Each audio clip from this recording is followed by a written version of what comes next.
story of the Ethiopian War.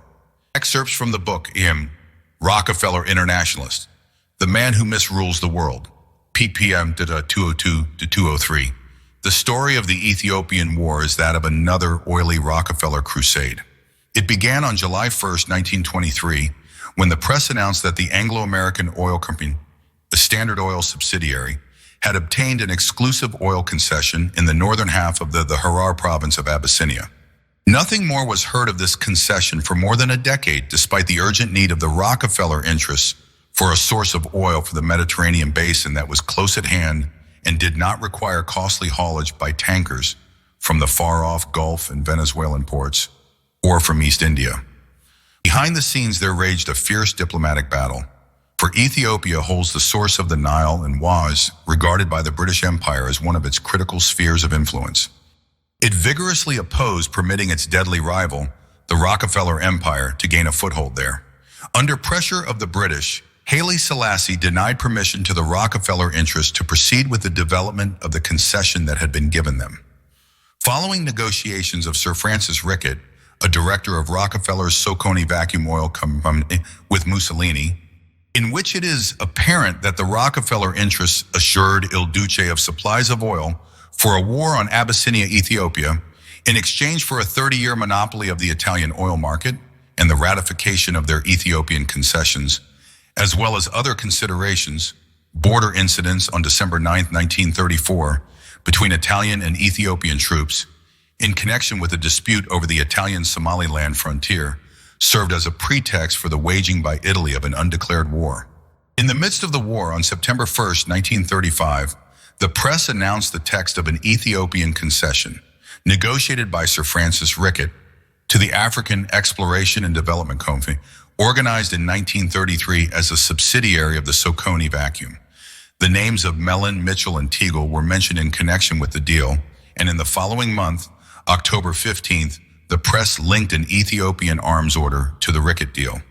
This followed the traditional practice of the Rockefeller Empire, of playing all ends against the center. Shortly thereafter, the British, acting on behalf of the League of Nations, offered Haile Selassie a negotiated peace for surrender to the Italians of the oil-rich Fayfane Valley in the province, the original 1923 concession to the Rockefeller interests. This was rejected on December 12, 1935. In the meantime, belated economic sanctions were ordered by the League of Nations to go into effect November 18, 1930, and continued until July 15, 1936, after termination of the war. The Rockefeller Empire, which had assured Mussolini in advance that no effective sanctions would be applied in respect to that absolute essential of modern war, oil, made good on its assurance. On December 4, 1935, the press announced that the Rockefeller interests would defy the League and supply Mussolini with oil from the Romanian fields. On December 12, Soconee Vacuum announced the building of 2 refineries for Mussolini in Naples. And on January 8, 1936, it was announced that Italy might get oil from Germany. The Ethiopian oil fields are now controlled by the Rockefeller interests through Sinclair Oil Corporation. The red that tints their end product, ethyl gasoline, might well be Italian and Ethiopian blood. This present window of opportunity, during which a truly peaceful and interdependent world order might be built, will not be open for too long. We are on the verge of a global transformation. All we need is the right major crisis, and the nations will accept the new world order. David Rockefeller. Sir Francis Rickett, The Ethiopian Affairs. In August 1935, Italian dictator Benito Mussolini was making threatening noises towards Ethiopia. The emperor of that country, Haile Selassie, was anxious to involve Britain and the United States in his defense, hoping that if one of their oil companies was operating a concession there, they might intervene in the event of an Italian invasion. The idea was not entirely fanciful.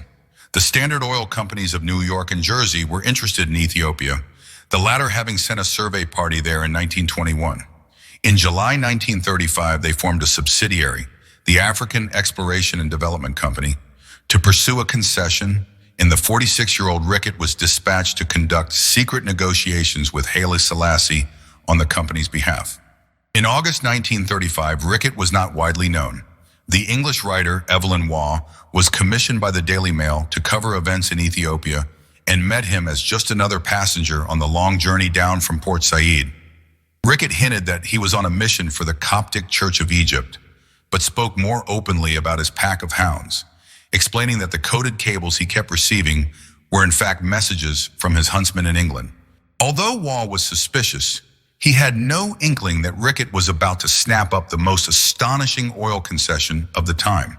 In fact, none of his fellow travelers could really fathom what Rickett was up to, and when they arrived at Addis Ababa, Wall sent a letter to his head office in London asking for more information about his mysterious traveling companion.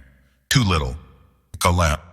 Wall was soon sidetracked by another story, leaving the capital a few days later in order to investigate the case of a Frenchman and his wife who had been imprisoned for spying. In the dead of the night, while Wall was up country, Rickett was conferring with government officials in Addis Ababa at the dead of night. After a week of towing and froing, papers were signed by which about half the nation's subsoil rights, an area of nearly 400,000 Indian kilometers, was made over to Rickett for a period of 75 years. He caught the morning train for Djibouti, breaking news of the agreement to 2 journalists before his departure. By the time he sailed into Suez, the story had made world headlines. Wall, for his part, missed the scoop and was sacked. Back in London, the British government was exposed to accusations that it was trying to exploit Ethiopia's natural resources at a time when Italy was about to invade the country. In Washington, too, there was consternation, and standard executives at first denied any knowledge of Rickett's dealings. In the event, there was no British money involved, and Secretary of State Cordell Hull intervened to Scotch-American involvement in the deal. 5 months later, as Italian troops were advancing on Addis Ababa, Rickett still had the concession document in his safe and was trying to peddle it to Mussolini for $5 million. His efforts came to nothing, but anything Rickett did at that time was bound to attract the attention of a salivating press. He was dubbed the Lawrence of Oil on account of his Middle Eastern connections. He also happened to be a wealthy man, owning a mansion in Berkshire and a castle in Pembrokeshire, with King Faisal III of Iraq as one of his house guests.